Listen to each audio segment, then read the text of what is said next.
اللہ تبارک و تعالیٰ نے اپنے فضل و احسان سے رمضان المبارک کا مہینہ، اس کی سعادتیں، اس کی برکتیں ہمیں عطا فرمائی۔ رمضان ابھی اپنے اختتام پر پہنچ رہا ہے۔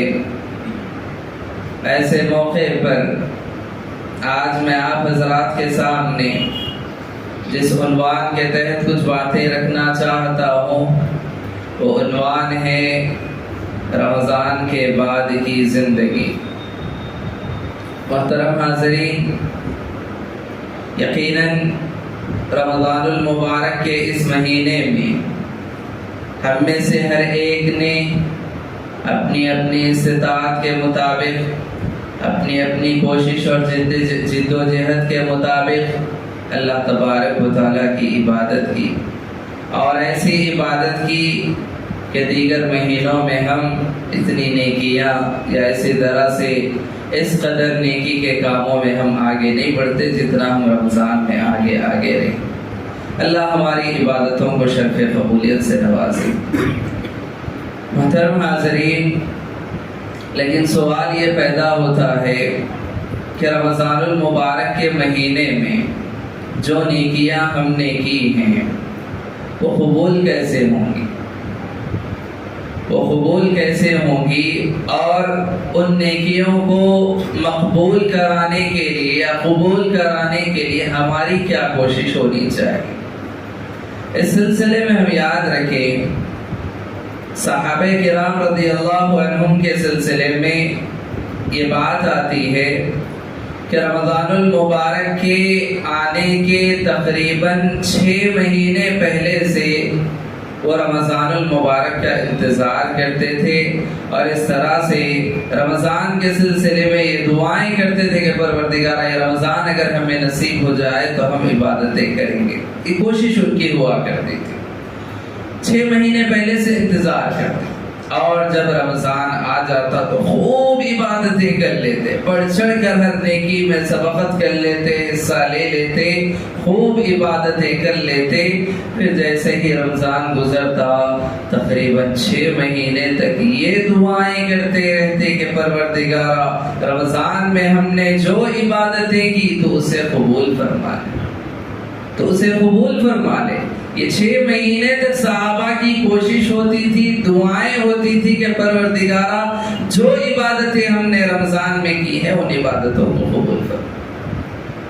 تو معلوم یہ ہوا کہ ہماری بھی رمضان میں ہم نے جو عبادتیں کی، فکر ہماری یہ ہونی چاہیے کہ اللہ تبارک و تعالیٰ سے گڑ گڑا کر یہ دعا کرتے رہیں کہ پروردگارا ہم نے جو کچھ ٹوٹی پھوٹی عبادتیں کی، ہم سے جتنا ہوا، ہم نے اپنی طاقت بھر، ہم نے اپنی استطاعت بھر، ہم نے غفلت بھی کی، کوتاہی بھی کی، سستی بھی کی، لیکن جو کچھ عبادتیں ہم نے کی اللہ تو ان عبادتوں کو قبول فرما۔ یہ دعائیں ہماری ہونی چاہیے۔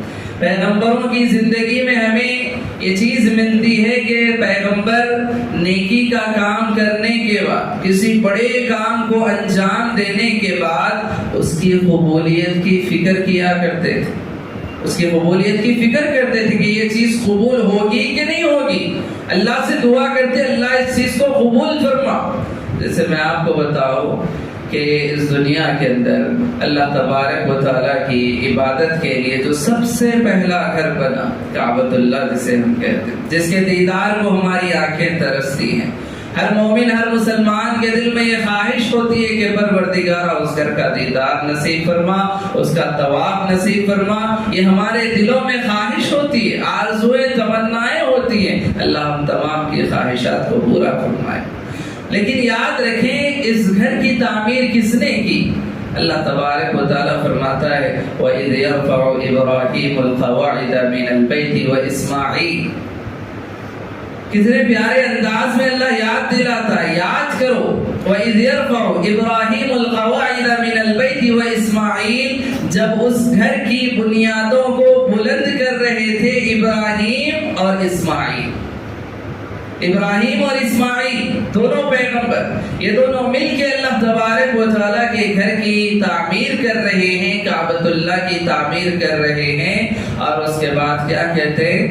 وَإِذْ يَرْفَعُ إِبْرَاهِيمُ الْقَوَاعِدَ مِنَ الْبَيْتِ وَإِسْمَاعِيلُ رَبَّنَا تَقَبَّلْ مِنَّا، دعا کر رہے ہیں کہ پروردگارا یہ جو عمل ہم کر رہے ہیں، تیرا گھر جو ہم بنا رہے ہیں، اے اللہ اس کو ہم سے قبول فرما، ربنا تقبل منا، ہم سے اس عمل کو قبول فرما۔ یہ پیغمبروں کی صفت ہے کہ نیکی کا کام کرنے کے بعد اس کی قبولیت کی فکر کرتے تھے، یہ دعا کرتے تھے کہ اللہ ہم نے تو عمل کر لیا، تو قبول فرما۔ اب اس آیت کریمہ کے سلسلے میں بعض روایات ملتی ہیں، اللہ کے نبی صلی اللہ علیہ وسلم فرماتے ہیں یا خلیل الرحمن، پیارے نبی صلی اللہ علیہ وسلم نے فرمایا کسی صحابی کے سلسلے میں یہ بات آتی ہے، وہ کہا کرتے تھے یا خلیل الرحمن، اے رحمان کے خلیل، اے رحمان کے دوست، کون؟ حضرت ابراہیم۔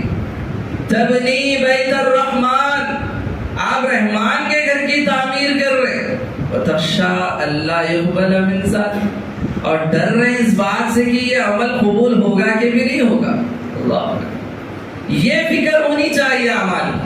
رحمان کا گھر بنا رہے ہیں، رحمان کے خلیل ہیں، دوست ہیں، وہ بنا رہے ہیں، لیکن فکر ایسی ہے کہ یہ عمل قبول ہوگا کہ نہیں ہوگا، ڈر ہے اللہ سے، دعا کر رہے ہیں ربنا تقبل منا، اللہ ہم سے اس عمل کو قبول کرو، یہ قبولیت کی فکر ہونی چاہیے، پہلی چیز۔ اس سلسلے میں ہم دیکھیں اعمال کے کر دینے کے بعد قبولیت کے لیے دعائیں کرتے رہنی چاہیے، جس طرح سے صحابہ دعا کیا کرتے تھے، رمضان کے گزرنے کے 6 مہینے بعد تک یہ دعا کرتے تھے، یہ فکر کرتے تھے کہ کسی طرح ہماری رمضان کی عبادتیں قبول ہو جائیں۔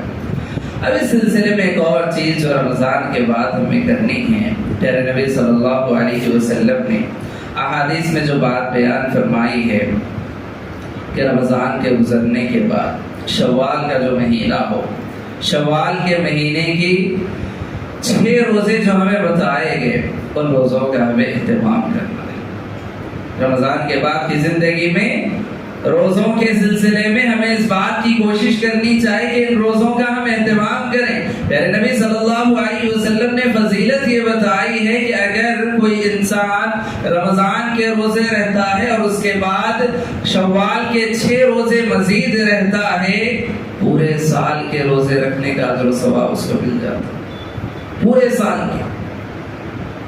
اب یہ کس طرح سے ہے آپ اس سلسلے میں اندازہ لگائیں، بعض علماء نے اس کی تفصیل اس طرح سے بتائی ہے کہ اللہ تبارک و تعالیٰ کوئی بھی نیکی انسان کرتا ہے تو اس کا 10 گنا اجر و ثواب عطا فرماتا ہے، 10 گنا اجر و ثواب اگر عطا فرماتا ہے۔ رمضان ایک مہینہ ہے، مہینے کے 30 دن آپ مان کر چلیں، کبھی 29 تو کبھی 30، لیکن 30 دن اگر مان کر چلیں تو 1 گنا اللہ تبارک و تعالیٰ نیکی کرنے پر 10 گنا بڑھاتا ہے، تو 30 دن اگر ہم روزے رہتے تو 300 دن۔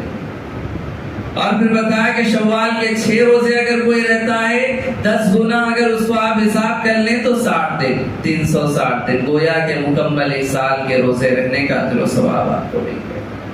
تو ہماری یہ کوشش ہونی چاہیے کہ اب رمضان کے گزرنے کے بعد جو شوال کا مہینہ آئے، اس کے 6 روزوں کا بھی ہم اہتمام کریں رمضان کے بعد کی زندگی میں۔ تو یہ ایک چیز ہوئی۔ ایک اور چیز جو ہماری زندگی میں رمضان کے بعد ہونی چاہیے کہ ہم نیکی کے کاموں میں جس طرح سے ہم نے رمضان میں حصہ لیا، رمضان میں جس طرح سے ہم نیکیاں کرتے رہے، روزے ہم نے رکھے، تلاوت قرآن ہم نے کی، تراویح کی نمازیں ہم نے پڑھی، نفل عبادتیں ہم نے کی، صدقہ و خیرات ہم نے کیا، یہ سلسلہ رمضان کے بعد ختم نہیں ہونا چاہیے۔ یہ سلسلہ رمضان کے بعد ختم نہیں ہو جانا چاہیے، رمضان ختم عبادتیں ختم، نہیں، ایسا نہیں ہونا چاہیے، بلکہ رمضان کے بعد بھی ویسی زندگی، ویسے اعمال ہمیں انجام دیتے رہنے چاہیے۔ اور یاد رکھیں کہ علماء نے یہ بات بتائی ہے کہ رمضان کی میری عبادتیں قبول ہوئی یا نہیں ہوئی، انسان کیسے پہچانے؟ کوئی بھی کام انسان کرتا ہے، کرنے کے بعد یہ دیکھتا ہے کہ میں اس کام میں کامیاب ہوا کہ نہیں ہوا، کتنا کامیاب ہوا، کتنا ناکام ہوا، اور انسان اپنا جائزہ لیتا ہے۔ علماء بیان کرتے ہیں کہ اگر یہ دیکھنا چاہتے ہو کہ رمضان کی میری عبادتیں قبول ہوئی یا نہیں ہوئی، تو پھر یہ دیکھو کہ رمضان کے بعد کی جو زندگی ہے اس میں مجھے عمل کی توفیق ملی کہ نہیں ملی۔ رمضان کے بعد کی زندگی میں مجھے عمل کی توفیق ملی کہ نہیں ملی۔ رمضان کے گزرنے کے بعد بھی میں ان اعمال کو جاری رکھ رہا ہوں، ان اعمال میں میں لگا ہوا ہوں، تو گویا کہ رمضان کی میری عبادتیں قبول ہوئی۔ اور اگر رمضان میں میں نے عبادتیں کر لی، جیسے ہی رمضان چلا گیا پھر میں نے ان عبادتوں کو ترک کر دیا، اب یہاں پر انسان کے سلسلے میں ایک یہ چیز آ جاتی ہے کہ اب یہ عبادتیں قبول ہوئی کہ نہیں ہوئی۔ کیونکہ عبادتوں کے قبول ہونے کے لیے یہ ایک علامت ہے کہ اس کے بعد کی زندگی میں بھی اس کی توفیق ملتی ہے، اس کا اثر باقی رہتا ہے اگلی زندگی میں بھی۔ ایسا نہیں کہ رمضان آیا عبادتیں کر لی، رمضان گیا عبادتیں ختم، نہیں۔ آج ہم میں اکثریت کا یہ معمول ہو چکا ہے کہ رمضان آتا ہے ہم عبادتوں میں لگ جاتے ہیں، رمضان گیا عبادتیں ختم، پھر سے وہی پچھلی زندگی، گناہوں کی زندگی، خطا و نسیان کی زندگی، نافرمانی کی زندگی، یہی ساری چیز، وہی رفتار بے ڈھنگی جو پہلے تھی سو اب بھی وہی جو پہلے تھا وہ اب بھی پھر سے زندگی میں وہی چیزیں باقی رہ جاتی ہیں، پھر سے وہی چیز آ جاتی۔ تو اگر میں سوال کروں کہ پھر رمضان کے آنے کا کیا فائدہ ہو، رمضان کے آنے کا فائدہ کیا ہوا کہ اگر آپ پھر سے پچھلی زندگی میں واپس چلے جاتے، وہی گناہ کی زندگی، وہی نافرمانی کی زندگی، وہی نمازوں کو چھوڑنے والی زندگی، وہی اس طرح سے اللہ تبارک و تعالیٰ کی رسول کی نافرمانی کی زندگی، اگر وہی زندگی ہوئی تو پھر رمضان کے آنے کا فائدہ کیا ہوا؟ رمضان نے ہماری کیا تربیت کی؟ ہم دیکھیں علماء نے کئی مقامات پر یہ بات کہی کہ رمضان تربیت کا مہینہ، ٹریننگ کا مہینہ، رمضان تربیت کا مہینہ۔ اس ایک مہینے میں ایک مومن کی تربیت ہوتی ہے، اس کی ٹریننگ ہوتی ہے۔ ٹریننگ کسے کہتے ہیں، تربیت کسے کہتے ہیں؟ آپ بخوبی واقف ہے، کسی بھی فیلڈ میں انسان کوئی زندگی میں آگے کام کرنا چاہتا ہو، اس کام کے کرنے سے پہلے انسان کو ٹرین کیا جاتا ہے، اس کی تربیت کی جاتی ہے، ٹریننگ دی جاتی ہے اس کو۔ ہر چیز میں، ہر فیلڈ میں یہ چیز ہے، اس سے پہلے تربیت دی جاتی ہے، اس کی ٹریننگ کی جاتی ہے، اور جس طرح کی ٹریننگ اس کی جاتی ہے، اب اگلی ساری زندگی وہ اسی ٹریننگ کے مطابق زندگی گزارتا ہے۔ آپ دیکھ لیں ملٹری کی ٹریننگ ہو یا پھر اسی طرح سے کسی اور ڈپارٹمنٹ کی ٹریننگ ہو، ساری زندگی ٹریننگ نہیں دی جاتی، اس کو ایک وقفہ ہوتا ہے، ایک مدت ہوتی ہے کہ بھئی اتنے مہینے یا اتنے سال تمہاری ٹریننگ ہوگی، پھر جیسی ٹریننگ ہوگی زندگی بھر تمہیں اسی ٹریننگ پر باقی رہنا ہے، اسی تربیت کے ساتھ زندگی گزارنا۔ تو پھر یہ جو رمضان آیا اس کو تربیت کا مہینہ کہا گیا، ٹریننگ کا مہینہ کہا گیا۔ اس رمضان کے مہینے میں ہماری تربیت ہوتی کہ دیکھو تمہارا دن کا آغاز یہاں سے ہونا چاہیے، صبح ایسی ہونی چاہیے، نماز فجر کے ساتھ تمہارا آغاز ہونا چاہیے، تمہارا دن ایسا گزرنا چاہیے، تمہاری راتیں ایسی گزرنی چاہیے، جب تم کاروبار کرو تو تمہارے معاملات ایسے ہونے چاہیے، تمہاری زبان ایسی ہونی چاہیے، جھوٹ زبان پر نہیں ہونا چاہیے، وعدہ خلافی نہیں ہونا چاہیے، گندی باتیں نہیں ہونی چاہیے۔ ایک تربیت کی جاتی ہے کہ رمضان کے مہینے میں دیکھو ایسے ایسے زندگی گزارو، یہ کرو یہ کرو یہ کرو، یہ مت کرو یہ مت کرو، ایک تربیت کی جا رہی ہے، ٹریننگ کی جا رہی ہے۔ اور پھر جیسے ہی رمضان کا مہینہ گزرا ساری ٹریننگ ہم بھول جائیں، تربیت بھول جائیں کہ نہیں وہ صرف ایک مہینے کے لیے تھا، اس کے بعد کچھ فائدہ کچھ ہوا؟ رمضان جو تربیت کا مہینہ تھا، ٹریننگ کا مہینہ تھا، کیا ہمیں اس سے کچھ فائدہ ہوا اگر ہم نے اس کو نظر انداز کر دیا؟ تو پھر ایسا ہی ہوا کہ رمضان کی کوئی ٹریننگ ہم نے نہیں لی، کوئی تربیت ہم نے نہیں لی بھی تو پھر کیا ہوا؟ معاملہ یہ ہے کہ جو ہے اگر ہم پھر سے وہی زندگی میں واپس لوٹ رہے تو پھر یہ ایک بات ہوئی کہ جو ہے دل نے کہا میں نے کر لیا، ایسی بات دل نے کہا میں نے کر لیا، اب دل نہیں بول رہا میں نہیں کر رہا ہوں۔ کیا ایسی ایک مومن کی زندگی ہوتی؟ کہ یہ زندگی مومن کی ہوتی ہے کہ دل نے کہا میں نے کر لیا، اب دل نہیں بول رہا نماز پڑھنے کا، اب دل نہیں بول رہا جو ہے روزے رکھنے کا، یا اسی طرح سے اب اب دل نہیں بول رہا یہ کرنے کا، تلاوت قرآن کا، صدقہ وغیرہ کا، اب دل نہیں مان. آپ اپنی مرضی کے مطابق نہیں ہیں. اللہ تبارک و تعالیٰ نے ایک مومن سے اس کی جان کو، اس کے مال کو اللہ نے خرید لیا. ان اللہ اشترى من المؤمنین انفسهم واموالهم بان لهم الجنہ. اللہ تبارک و تعالیٰ نے سورہ توبہ میں یہ بات بیان فرمائی کہ یقیناً اللہ نے مومنوں سے ان کی جانوں کا، ان کے مالوں کا سودا کر لیا، اللہ نے خرید لیا جنت کے عوض. جنت کے عوض میں نہ انسان کی مرضی اپنی، نہ انسان کی جان اپنی، نہ انسان کا مال اپنا، سب کچھ اللہ نے خرید لیا. اگر جنت چاہتے ہو تو مرضی تمہاری نہیں، خواہش تمہاری نہیں، زندگی تمہاری نہیں، مال تمہارا نہیں، سب کچھ اللہ کا. اگر جنت چاہے، یا پھر اگر جنت کا انکار کر دو کہ بھائی نہیں، اللہ سے ہمیں یہ سودا منظور نہیں ہے، ہماری مرضی، ہماری خواہش، ہماری زندگی، ہم جیسے چاہیں جیے، ہمارا مال جیسا چاہے ہم کریں، یا تو پھر یہ سودا، یہ اگریمنٹ کینسل کر دو. اللہ سے ہم نے اگریمنٹ کیا ہوا ہے. اللہ تبارک و تعالیٰ نے ہم سے یہ اگریمنٹ کیا ہے کہ دیکھو جنت اگر تمہیں چاہیے تو پھر تمہاری جان میری، تمہارا مال میرا، تمہاری خواہشیں میری، تمہاری مرضی میری. یعنی کہ میری جو خواہش ہوگی ویسی تمہاری زندگی، میری جو مرضی ہوگی ویسی تمہاری زندگی، مجھے جو چیز راضی کرے وہ تمہاری خواہش. یہ اگریمنٹ ہمارا اللہ سے ہوا ہے. اگر ہم یہ کہیں کہ نہیں، مرضی تو میری چلی، میں اپنی مرضی کا مالک ہوں، میرا دل بولے گا تو میں کروں گا، میرا دل نہیں بولے گا تو میں نہیں کروں گا، تو پھر یہ اگریمنٹ باقی رہے گا. یہ اللہ سے ہم نے جو سودا کیا ہے، جنت کا سودا، معمولی سودا نہیں ہے، جنت کا سودا ہم نے کیا کہ اللہ ہماری جانیں تیری، ہمارے مال تیرے، لیکن جنت ہماری. یہ اگریمنٹ ہوا. اگر باوجود اس کے انسان یہ کہے کہ نہیں، مال بھی میرا، جان بھی میری، پھر جنت بھی میری، یہ اگریمنٹ چلے گا؟ نہیں چلے گا. تو اللہ تبارک و تعالیٰ سے جو سودا ہوا ہے کہ اللہ نے ہم سے ہماری جانوں کو، ہمارے مالوں کو اللہ نے خرید لیا جنت کے عوض میں، تو مرضی ہماری نہیں چلے گی، خواہش ہماری نہیں چلے گی. ہمیں زندگی گزارنا ہے اللہ کے مطابق، اللہ کے احکام کے مطابق، اللہ کی مرضی کے مطابق ہمیں زندگی گزارنی. تو لہٰذا رمضان کے بعد کی زندگی میں بھی یہ چیز ہونی چاہیے کہ جو اعمال ہم کر رہے تھے رمضان میں، وہی اعمال ہمارے باقی رہیں. تو گویا کہ وہ اعمال کا باقی رہنا، عمل کی توفیق ملنا، اس بات کی علامت ہے کہ جو رمضان میں نے کیا وہ قبول ہو رہا ہے، وہ قبول ہو رہا ہے. اگر ہمیں اس کے بعد کی زندگی میں اس کی توفیق مل رہی ہے. ایک سوال اگر میں آپ سے کہوں کہ بھائی رمضان میں آپ نے عبادتیں کیوں کی؟ رمضان میں عبادتیں کیوں کی؟ آپ کہیں گے کہ بھائی اللہ نے جو ہے حکم دیا، اللہ کا حکم ہے، روزہ رکھنے کا حکم دیا، قیام اللیل کا حکم دیا، تلاوت قرآن کا حکم دیا، اللہ کے حکم پر ہم نے یہ سارے کام کیے. پھر اگر یہ سوال ہو کہ جو ہے جس طرح سے غیروں کے پاس، دوسرے لوگوں کے پاس، اللہ کو نہ ماننے والوں کے پاس ایک عقیدہ بنا ہوا ہے کہ جو ہے بھائی اتنے مہینے فلاں کی عبادت، اتنے مہینے فلاں کی عبادت، اس کی اتنے دن عبادت، اس کے اتنے دن عبادت، یہ لوگوں میں تقسیم لوگوں نے کر لی. معبودان باطلہ کی وہ جو عبادتیں کرتے ہیں، دنوں کو تقسیم کر کے اتنے دن اس کی عبادت ہوگی، اتنے مہینے اس کی عبادت ہوگی.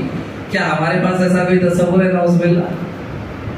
ہمارے پاس تو یہ تصور ہے کہ دن میں عبادت کریں تو اللہ کی، رات میں کریں تو اللہ کی، رمضان میں کریں تو اللہ کی، شوال میں کریں تو اللہ کی، ذی الحجہ میں کریں تو اللہ کی، ذی القعدہ میں کریں تو اللہ کی، سال کے 12 مہینے اللہ کی، زندگی بھر اللہ تبارک و تعالیٰ کی ہم عبادت کریں گے. اس کے علاوہ کوئی ہمارا معبود نہیں، کوئی ہمارا معبود نہیں. رمضان میں ہم کر رہے ہیں تو اللہ کی عبادت کر رہے ہیں، رمضان کے بعد پھر کیا وہ ہمارا معبود نہیں ہے؟ کیا ہمیں صرف رمضان کی عبادت کے لیے پیدا کیا گیا؟ اللہ نے کیا مقصد بیان فرمایا؟ سورہ زاریات آیت نمبر 56 میں اللہ نے کیا فرمایا؟ کیوں پیدا کیا؟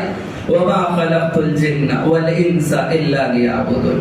میں نے جنوں کو اور انسانوں کو محض میری عبادت کے لیے پیدا کیا، صرف میری عبادت کے لیے میں نے پیدا کیا.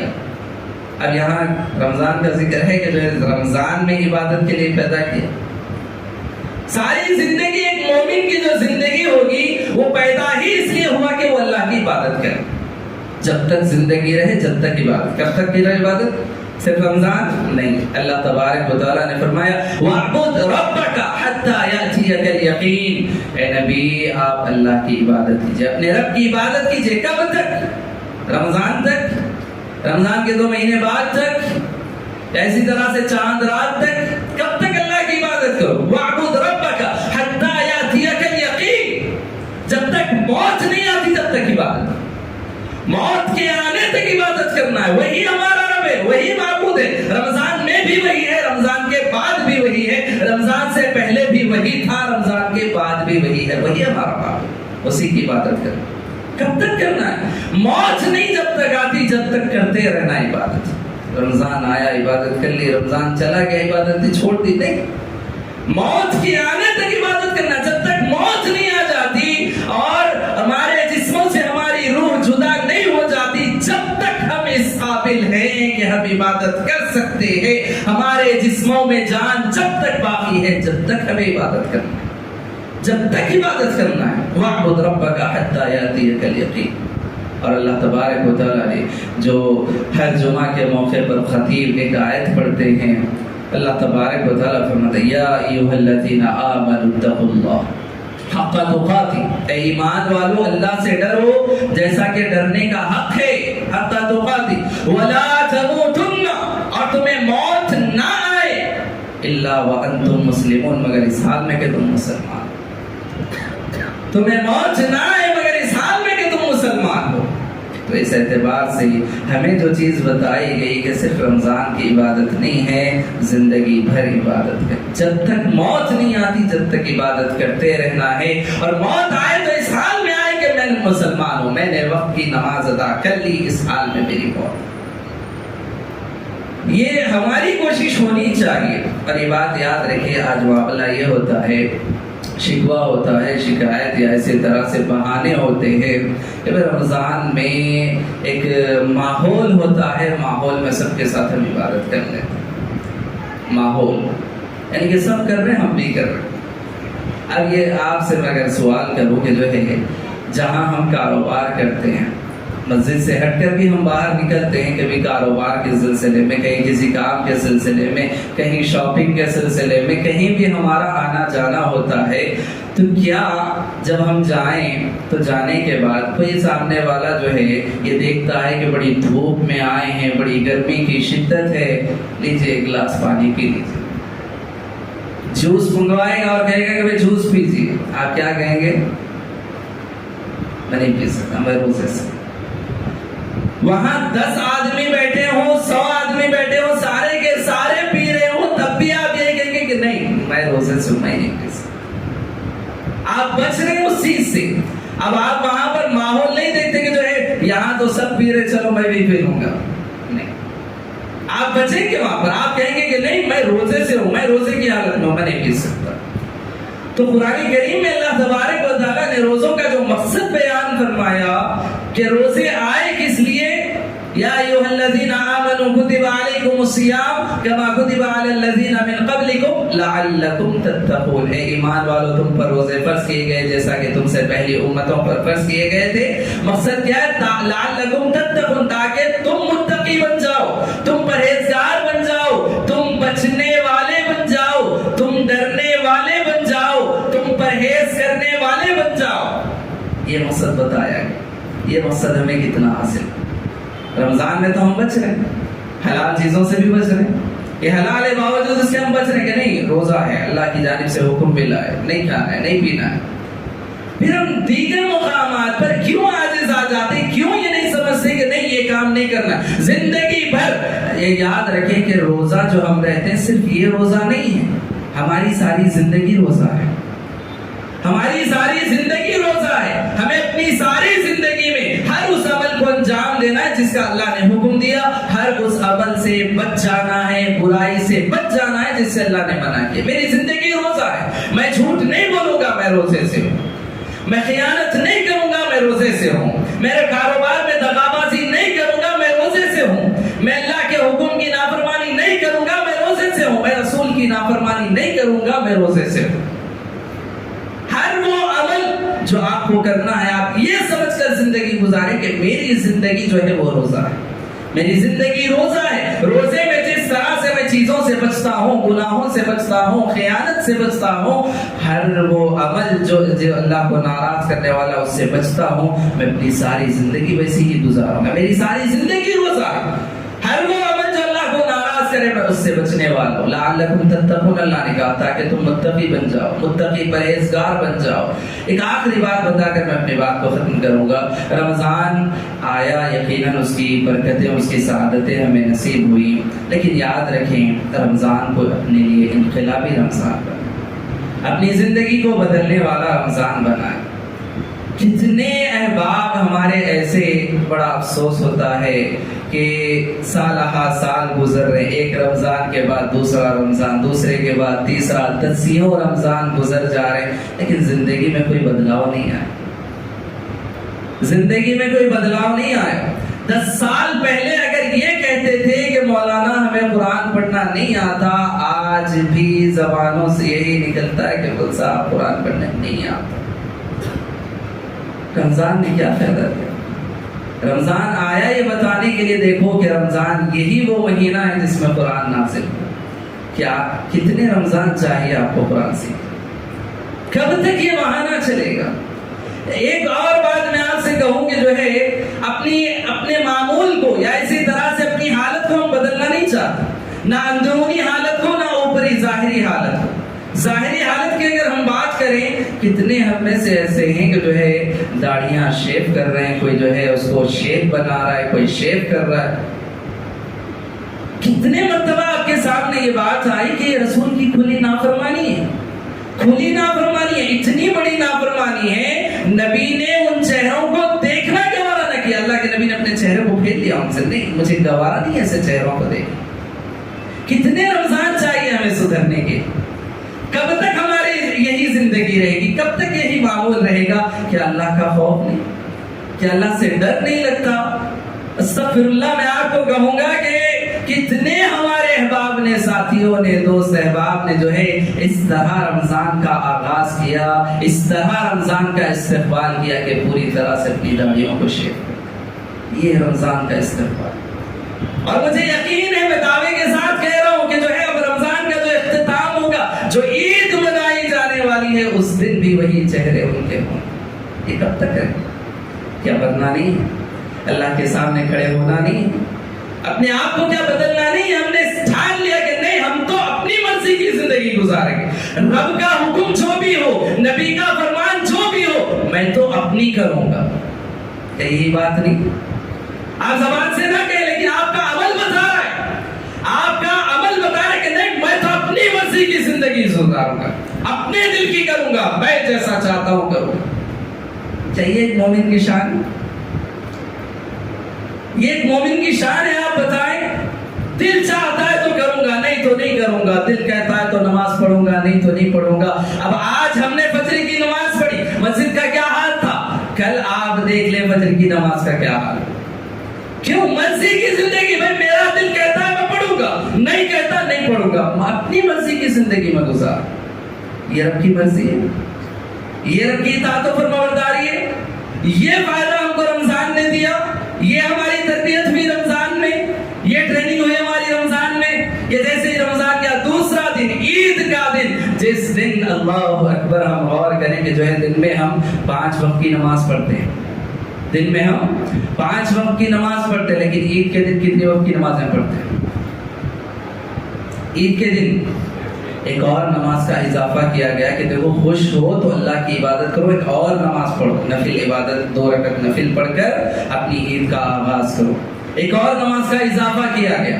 لیکن معاملہ یہ ہے کہ وہ تو نفل تو ادا ہم کرتے ہیں، لیکن فرض ہماری چھوٹ جاتی، کسی کی فجر چھوٹ گئی تو پھر کسی کی عید مناتے ہوئے ظہر چھوٹ رہی ہے، سوتے ہوئے ظہر چھوٹ رہی ہے، یا پھر کسی کی عصر چھوٹ رہی ہے۔ کیوں؟ ملاقات کے لیے جا رہے ہیں رشتہ داروں کے پاس، کھلا پر۔ کہ یہ ہمیں رمضان کا فائدہ ہو؟ ایسی زندگی یاد رکھیے، منمانی زندگی، یہ من مرضی زندگی، یہ رب چاہی زندگی نہیں ہے، یہ من چاہی زندگی۔ آج سب سے بڑی بات یہ ہے کہ آج ہم اپنے دل کی کرنا چاہتے ہیں، اپنی مرضی مرضی کی زندگی گزارنا چاہتے ہیں چھوڑ دیجئے اپنی مرضی. اگر آپ جنت کا سودا اللہ سے کر چکے ہیں تو پھر مرضی آپ کی نہیں چلے گی, مرضی اللہ کی چلے گی, مرضی اللہ کی چلے گی. اور آپ کو راضی ہونا ہوگا اللہ کے حکم پر, ہر حکم پر راضی ہونا ہوگا کہ یہ میرے رب کا فرمان ہے, میں اس سے آگے نہیں بڑھ سکتا. یہ میرے رسول کا فرمان ہے, میں اس کی مخالفت نہیں کر سکتا, نافرمانی نہیں کر سکتا. کیوں؟ میں نے اپنی جان بھی اس کے حوالے کر دی, میں نے اپنا مال بھی, اپنی مرضی, اپنی خواہشات کو میں نے اس کے تابع کر دیا. وہ جو چاہتا ہے وہ کروں گا, اس سے ہٹ کر میں نہیں کروں گا. یہ ہمیں رمضان سکھاتا ہے. بہرحال باتیں بہت ہو سکتی ہیں. اللہ سے ہم دعا کرتے ہیں کہ رب العالمین ہم تمام کو اللہ اور اس کے رسول کے احکام و فرامین کے مطابق زندگی گزارنے کی توفیق عطا فرمائے.